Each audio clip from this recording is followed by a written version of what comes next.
नमस्कार, स्वागत है आपका अपने YouTube channel study with news में। और जैसा कि आप देख रहे हैं, हाँ, आज की जो हमारी क्लास है वो है सिविक्स के बारे में। और आज आप जानते हैं हमने अपने पिछली वीडियो में संविधान के भाग 2 को पढ़ा था, जो कि 5 से 11 तक है। और उसमें हमने नागरिकता के बारे में जाना है।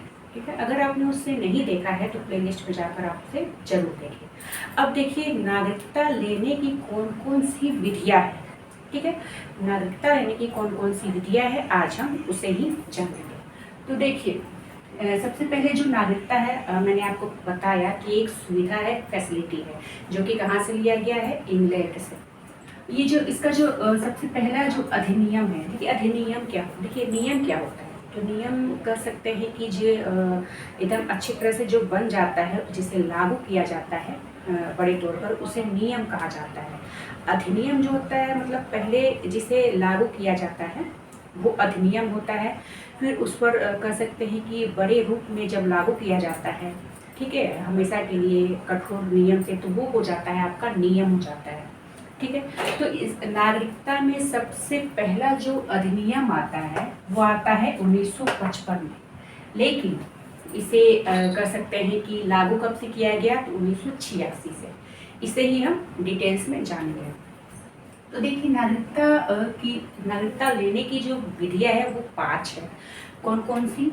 जन्म के आधार पर, वंश के आधार पर, पंजीकरण के आधार पर, देशीकरण के आधार पर और अर्जित भूमि के आधार पर। तो सबसे पहले इसमें आता है जन्म के आधार पर। देखिए, जो नागरिकता अधिनियम है ना, जब देश अलग हुआ 1947 में, तो दोनों देश जो थे, मतलब भारत पाकिस्तान, दोनों ही अपने ही देश थे, लोग भी अपने ही थे। तो नागरिकता के लिए कुछ कठोर नियम कानून नहीं बनाए गए। ठीक है, तो कुछ इसलिए जैसे मैंने आपको भाग 2 में बताया कि कुछ नियम बनाए गए कि अगर आप भारत में रहना चाहते हैं तो भारत में रहें, पाकिस्तान में जाना चाहते हैं तो पाकिस्तान में जाएं। ठीक है, मैंने डिटेल्स में आपको वो पढ़ाया है।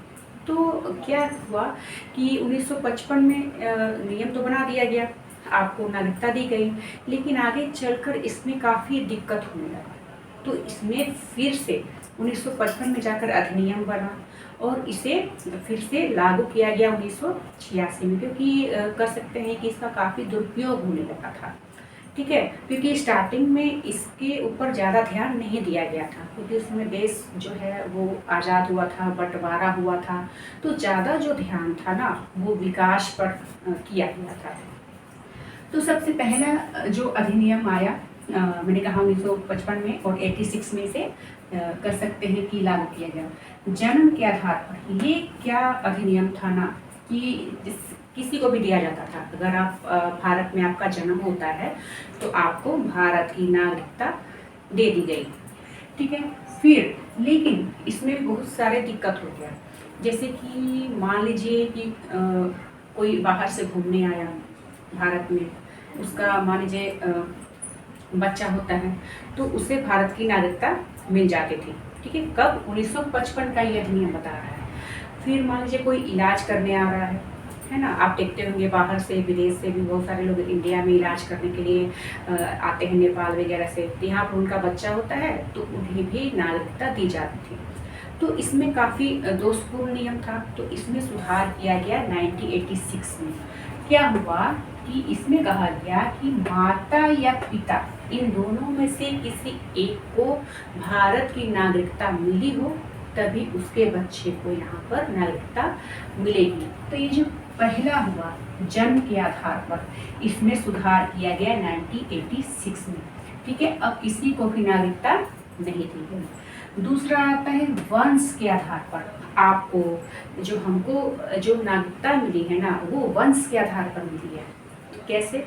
तो देखिए, हमें जो नागरिकता मिली है वो मिली है, कर सकते हैं कि हमारे पिता को नागरिकता मिली है, पिता को उनके पिता से मिली हुई है। ठीक है, तो ये जो परंपरा है वो वंश के आधार पर नागरिकता मिली हुई है। ठीक है, अब देखिए, आप जानते हैं भारत एक पुरुष प्रधान देश है, पितृसत्तात्मक सत्ता है। तो क्या होता है कि सिर्फ पिता के आधार पर आपको नागरिकता मिली। फिर इसमें भी संशोधन कब किया गया? 1992 में।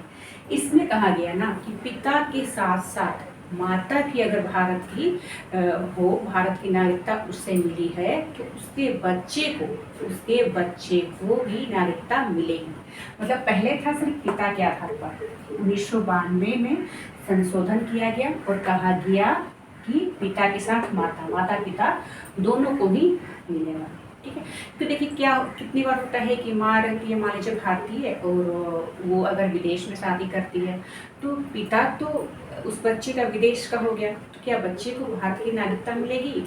तो इसलिए यहाँ पर कहा गया कि हाँ, माता के आधार पर भी आपको नागरिकता मिलेगी।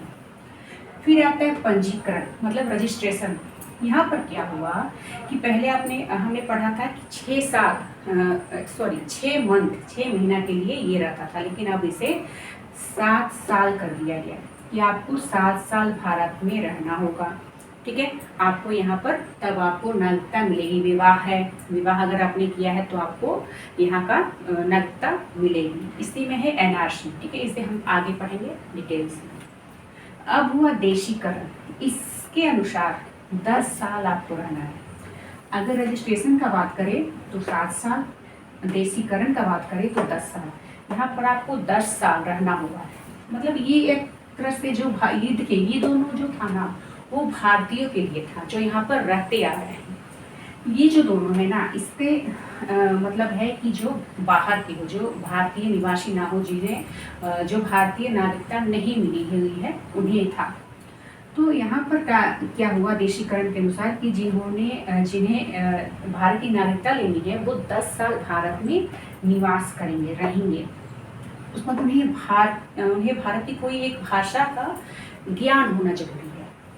फिर उन्हें कला, विज्ञान, साहित्य किसी में भी जो कर सकते हैं कि उन्होंने ख्याति प्राप्त की हुई है, तो उन्हें देशीकरण के अनुसार भारतीय नागरिकता दी जाती थी। देखिए जैसे पाकिस्तान के ही आप ले लें, अदनान शामी है, काफ़ी अच्छा गाते हैं, तो इसके अनुसार उन्हें नागरिकता मिली हुई है ना। काफ़ी सारे कलाकार हैं। लास्ट में आता है दे अर्जित भूमि, जैसे कि 16 मई 1975 को सिक्किम, मतलब जो भारत से अलग जो भाग था, उसे भारत में मिला लिया गया। तो वहाँ के जितने भी निवासी हुए उन सभी को भारतीय नागरिकता दे दी गई। तो इस तरह से ये 5 विधियाँ हैं जिनके द्वारा भारत की नागरिकता दी गई है। अब देखिए समापन क्या होता है, मतलब आपको जो नागरिकता दी गई है उसे आपसे लिया भी जा सकता है, छीना भी जा सकता है। किस तरह से? 3 विधि है। पहला है त्याग। अगर आप किसी दूसरे देश की नागरिकता को ले लेते हैं तो आपकी कर सकते हैं स्वतः ही भारत की नागरिकता जो है वो हट जाएगी, तो आपने त्याग कर दिया। फिर है बर्खास्त, जैसे कि आपको भारत की नागरिकता मिली हुई है, ठीक है, लेकिन जैसे कि आपने कर सकते हैं कि आपको बर्खास्त कर दिया गया, हटा दिया गया, ठीक है। उसके बाद है वंचित। वंचित का मतलब होता है छीन लिया जाना। अगर मान लीजिए आप पागल वगैरह इसमें आप हो सकते हैं, ठीक है, तो आपका वोटर कार्ड, आधार कार्ड, ये सभी आपसे वंचित कर लिया जाएगा, छीन लिया जाएगा, ठीक है। तो आप कहीं भी जा नहीं सकते हैं, उसका उपयोग नहीं कर सकते हैं। अगर आप किसी दूसरे देश में जाकर टेररिस्ट जो गतिविधि है उसमें आप भाग लेंगे, तो इन सभी के द्वारा आपको भारत की जो नागरिकता है आप उससे वंचित हो जाएंगे, ठीक है। तो ये हुई आपकी भारतीय नागरिकता की विधियाँ। इन 5 विधियों से आपकी नागरिकता मिलती है और इन 3 के द्वारा आपकी नागरिकता चली जाएगी। तो ये नागरिकता है, हमने पढ़ा कि नागरिकता एक सुविधा है, फैसिलिटी है, इसे इंग्लैंड से लिया गया है। काफ़ी सारी विधियाँ हैं जिनसे आपको ये मिलता है। एक टाइम पीरियड दिया गया था कि आप इस टाइम पीरियड से भारत में आज़ादी के समय आप आ सकते हैं, ठीक है। और उसके बाद भी काफ़ी सारे संशोधन हुआ। सबसे पहला संशोधन होता अधिनियम तो बनता है 1955 में, फिर 1986 में कर सकते हैं कि यहाँ पर संशोधन हुआ, फिर 1992 में, 2003 में, 2005 में और अब 2019 में, ठीक है।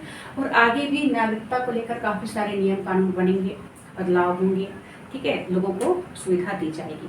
तो आज के लिए इतना ही। नेक्स्ट वीडियो में हम इसी के आगे के पार्ट को भाग 3 को पढ़ेंगे। तब तक के लिए धन्यवाद।